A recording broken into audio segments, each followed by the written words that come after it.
संस्कृत में द्वादश पाठ दशमः त्वम् असि का आज हम अभ्यास कार्य करेंगे। इस पाठ में मैंने आपको बताया था कि संख्या, जो हमारी संस्कृत में संख्यावाची शब्द हैं, उनका प्रयोग किया गया है। इसी के साथ साथ एक और नया अभ्यास आज हम करेंगे जिसमें कि लिंग के अनुसार संख्या भेद दिया हुआ है। जैसे कि आपकी पुस्तक में इसका प्रथम प्रश्न है उच्चारणम कुरुत, यानी उच्चारण कीजिए।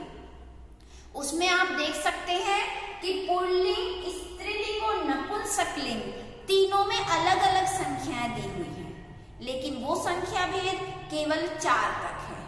अर्थात पुल्लिंग में संख्या है एकः, द्वौ, त्रयः, चत्वारः। स्त्रीलिंग की संख्या है एका, द्वे, तिस्रः, चतस्रः। तथा नपुंसकलिंग में है एकं, द्वे, त्रीणि, चत्वारि। तो इस प्रकार से हमारा जो इसमें अभ्यास है वो केवल हमें संख्या 4 तक ही भेद देख सकते हैं। अब अगर हम आगे की संख्या लिखेंगे, पंच, पुल्लिंग में भी पंच आएगा, स्त्रीलिंग में भी पंच है और नपुंसकलिंग में भी हम पंच ही लिखेंगे। इसके आगे की संख्या षट, षट, षट और षट। हम आगे जो भी संख्या लिखेंगे वो तीनों लिंगों में समान होगी, यानी कि लिंग के अनुसार संख्या भेद केवल 4 तक ही होता है। पुल्लिंग में अगर हम लिख रहे हैं बालकः, एक बालक, तो हम लिखेंगे एकः बालकः। बालिका, एका बालिका। पुष्पम, एकं पुष्पम। द्वौ, द्वौ बालकौ। बालिके, द्वे बालिके। पुष्पे, द्वे पुष्पे। त्रयः बालकाः, त्रयः बालकः। तिस्रः बालिका, त्रीणि पुष्पाणि। चत्वारः बालकाः, चतस्रः बालिकाः, चत्वारि पुष्पाणि। तो इस प्रकार से अगर पुल्लिंग शब्द आ रहा है तो हम पुल्लिंग की संख्या लगाएंगे, स्त्रीलिंग के साथ स्त्रीलिंग की संख्याएं और नपुंसकलिंग के साथ नपुंसकलिंग संख्याएं। लेकिन ये केवल हमें 4 तक ही भेद करना है। 4 के बाद हम इसमें जो भी संख्या लिखेंगे वो समान होगी। इसका जो दूसरा प्रश्न है, प्रश्नों के उत्तर हमें देने हैं। जैसे प्रथम प्रश्न, कति बालकः स्नानाय अगच्छन्, कितने बालक स्नान के लिए गए। तो यहाँ पर अगर आप पाठ से पढ़ेंगे तो पाठ में लिखा हुआ है एकदाः 10 बालकः स्नानाय नदीम् अगच्छन्, यानी इसका उत्तर आता है 10। ते स्नानाय कुत्र गच्छन्, कहाँ गए थे स्नान के लिए। नदीम्, नदी पर गए थे। ते कम निश्चयम् अकुर्वन्, उन्होंने क्या निश्चय किया। उन्होंने निश्चय किया कि 10वां नदी में डूब गया है। तो इसका उत्तर हम लिखेंगे यत् दशमः नद्यां मग्नः इति। मार्गे कः अगच्छत्, मार्ग में कौन आया। मार्ग में पथिकः, पथिकः अगच्छत्। पथिकः किम अवदत्, पथिक ने क्या बोला। दशमः त्वम् असि, ये बोला है उसने वाक्य। इसको हम इन्वर्टेड कोमा में कर देंगे और आगे लिखेंगे इति, यानी कि ऐसा। तो इस प्रकार से इसका अगला प्रश्न हम कर चुके हैं। आगे देखते हैं शुद्ध कथनानाम समक्षम, यानी सही कथन के सामने, सही वाक्य के सामने सही का निशान लगाएंगे और गलत के सामने हमें गलत का ही निशान लगाना है। तो इसमें पहला वाक्य दिया हुआ है 10 बालकः स्नानाय अगच्छन्, 10 बालक स्नान के लिए गए थे। जैसा कि आपने पढ़ा है, इसका आपका उत्तर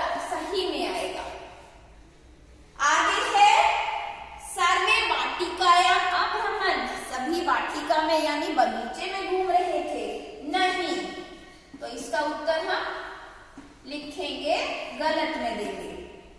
ग ते वस्तुतः नव बालका एव आसन, वास्तव में वे 9 ही बालक थे। नहीं, वे 10 बालक थे, किंतु उनमें से कोई भी खुद को नहीं गिन रहा था, जिस वजह से संख्या में 9 आ रहे थे। बालकः स्वं न अगणयत्, बालकों ने खुद को नहीं गिना। बिल्कुल सही वाक्य है, बालकों ने खुद को नहीं गिना था। एकः बालकः नद्यां मग्नः, एक बालक नदी में डूब गया था। नहीं, ये केवल उनको लग रहा था, क्योंकि उनको खुद को नहीं गिन रहे थे। ते दुख सुखितः तूष्णीमत तिष्ठन्, वे सुखी होकर यानी खुशी से बैठे थे। नहीं, वे दुखी बैठे थे। कोपि पथिकः न अगच्छत्, कोई भी राही नहीं आया। ये भी गलत है, राही आया था वहां पर। नायकः अवदत् दशमः त्वम् असि, नायक ने बोला कि 10वें तुम हो। नहीं, नायक ने नहीं बोला था, पथिक ने बोला था 10वें तुम हो। नायक ने तो उनको गिना था। ते सर्वे प्रहृष्टा भूत्वा गृहम् अगच्छन्, वे सभी प्रसन्न होकर घर चले गए। ये बिल्कुल सही है, वो प्रसन्न होकर अंत में घर चले गए। तो ये आपका हो गया है, सही के सामने सही का आपको निशान लगाना था और गलत के सामने गलत का निशान। अब रिक्त स्थान आते हैं। इसमें रिक्त स्थान में मंजूषा दी हुई है और आपको सही शब्द चुनकर रिक्त स्थान भरने हैं। मंजूषा में अगर आप देखेंगे तो जो हमारे शब्द दिए हुए हैं, गणित्वा, श्रुत्वा, दृष्ट्वा, कृत्वा, गृहीत्वा और तीर्थवा, यानी सभी के अंत में, सभी शब्दों के अंत में त्वा आ रहा है। त्वा कब लगाते हैं हम? जो कार्य हो चुका है, जिस कार्य को करके हम दूसरे कार्य पे लग जाते हैं, तब हम त्वा लगाते हैं। जैसे बालक भोजन खा करके पानी पीता है, तो खादती तो होता है खाना, लेकिन हम खा करके के लिए क्या लिखेंगे? खादित्वा, यानी खा करके। ऐसे ही पठित्वा, पठित्वा बन जाएगा पढ़ करके। ऐसे ही लिखित्वा, लिखित्वा का अर्थ होता है लिख करके। इस प्रकार से हमारे जिस शब्द के अंत में त्वा आएगा, उसमें हम जो उसका अर्थ होगा वो होगा करके। खादित्वा खा करके, ऐसे ही गणित्वा गिन करके, श्रुत्वा सुन करके, दृष्ट्वा देख करके, कृत्वा करके, गृहीत्वा ग्रहण करके और तीर्थवा तैर करके। तो अब हम इनके उत्तर देखते हैं। पहला है ते बालकः डैश नद्याः उत्तीर्णा, वे बालक तैर करके नदी से पार आए थे। तो पहले में आ जाएगा आपका तीर्थवा। पथिकः बालकान् दुखितान् डैश अपृच्छत्, बालकों को दुखी देखकर, तो यहाँ पर आ जाएगा दृष्ट्वा। पथिक ने बालकों को दुखी देख करके पूछा। पुस्तकानि डैश विद्यालयं गच्छ, पुस्तकों को गृहीत्वा, मतलब कि ग्रहण करके विद्यालय जाइए, ले करके विद्यालय जाइए। पथिकस्य वचनम श्रुत्वा, सुन करके, पथिक के वचन सुनकर सभी प्रसन्न होकर घर चले गए। पथिकः बालकान् गणित्वा, गणित्वा मतलब गिन करके, पथिक बालकों को गिन करके बोला कि 10वें तुम हो। और अंत में आता है मोहनः कार्यं कृत्वा, यानी मोहन कार्य करके गृहं गच्छति, कृत्वा गृहं गच्छति। तो आपको जहां पर त्वा शब्द होता है, शब्द के अंत में त्वा होता है, उसका अर्थ ध्यान रखना है करके। खादित्वा खा करके, गत्वा जा करके, हसित्वा हंस करके, क्रीडित्वा खेल करके। अब इसका अंतिम प्रश्न है और इसका सबसे मुख्य प्रश्न है, क्योंकि इसमें हमें चित्र के साथ साथ संख्या लिखनी है। जैसा कि मैंने आपको बताया था कि लिंग भेद के अनुसार संख्या का हमें प्रयोग करना है इस पाठ में। प्रश्न नंबर 5 देखेंगे। इसमें बनी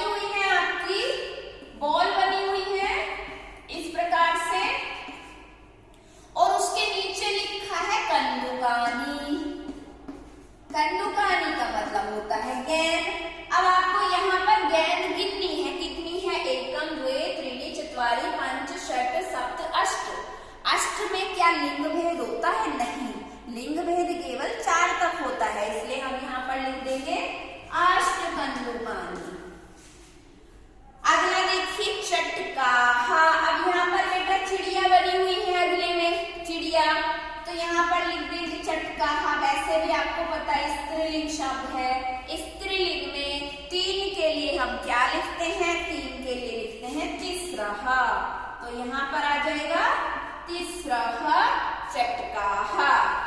ऐसे ही पुस्तकम, जिस शब्द के अंत में म होता है, जैसे पुस्तकम, चित्रम, जलम, नेत्रम, पत्रम, पत्रम पत्रे पत्राणि, पुस्तकम पुस्तके पुस्तकानि। तो उनमें नपुंसकलिंग ही शब्द आपको लगाना है। पुस्तकम के अंत में म रहा है तो हम संख्या भी क्या लगाएंगे? एकम, क्योंकि नपुंसकलिंग की संख्या एकम होती है एक के लिए। पुल्लिंग में एकः और स्त्रीलिंग में एका। मयूरौ, अब बेटा मयूरौ में ओ की मात्रा लगी है, बड़े ओ की मात्रा। तो जिसमें ओ की मात्रा है वो शब्द हमेशा पुल्लिंग होता है, इसलिए यहाँ पर हम पुल्लिंग की ही संख्या लगाएंगे।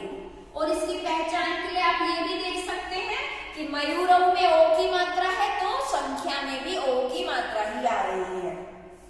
आगे है बालिके। अब बालिके में ए की मात्रा है तो यहाँ पे संख्या में भी ए की मात्रा करेंगे। वैसे भी ये स्त्रीलिंग शब्द है तो द्वे बालिके। आगे देखते हैं इसमें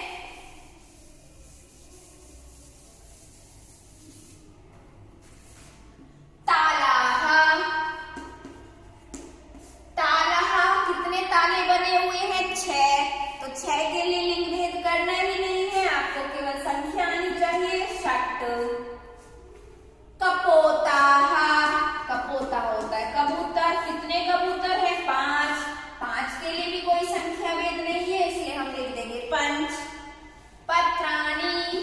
पत्राणि वैसे तो नपुंसकलिंग शब्द है लेकिन संख्या भेद नहीं है क्योंकि ये है 10, इसलिए आप लिख देंगे 10 पत्राणि। तो आपको इसी प्रकार से लिंग भेद में केवल 4 तक ध्यान रखना है। पुल्लिंग में है एकः, द्वौ, त्रयः, चत्वारः। स्त्रीलिंग में एका, द्वे, तिस्रः, चतस्रः। और नपुंसकलिंग में एकम, द्वे, त्रीणि, चत्वारि। इन संख्या भेद को ध्यान में रखते हुए ही आपको संख्या लिखनी है कि आपको कौन सा शब्द दिया है। अगर यहाँ पर पुल्लिंग शब्द है तो आप पुल्लिंग की ही संख्या लगाएंगे। मान लीजिए यहाँ पर वृक्षाः लिखा है, पेड़। वृक्षाः शब्द पुल्लिंग होता है, 3 पेड़ हैं तो हम यहाँ पर त्रयः वृक्षाः लिखते, ना कि तिस्रः। तिस्रः हमने इसलिए लिखा क्योंकि ये चटकाः शब्द स्त्रीलिंग था। ऐसे ही यहाँ पर पुस्तकम नपुंसकलिंग है, लेकिन अगर पुस्तकम की जगह कूपी होता, कूपी स्त्रीलिंग शब्द है तो एक कूपी यानी एका कूपी। तो आपको ये चीज ध्यान में रखते हुए कि कौन सा लिंग है तभी आपको संख्या का प्रयोग करना है, क्योंकि ये लिंग भेद केवल 4 तक होता है, इसलिए आप उसी के अनुसार संख्या लिखेंगे। आपका द्वादश पाठ का अभ्यास कार्य ये पूरा हो गया है। तो आज की कक्षा यहीं पर समाप्त होती है। धन्यवाद।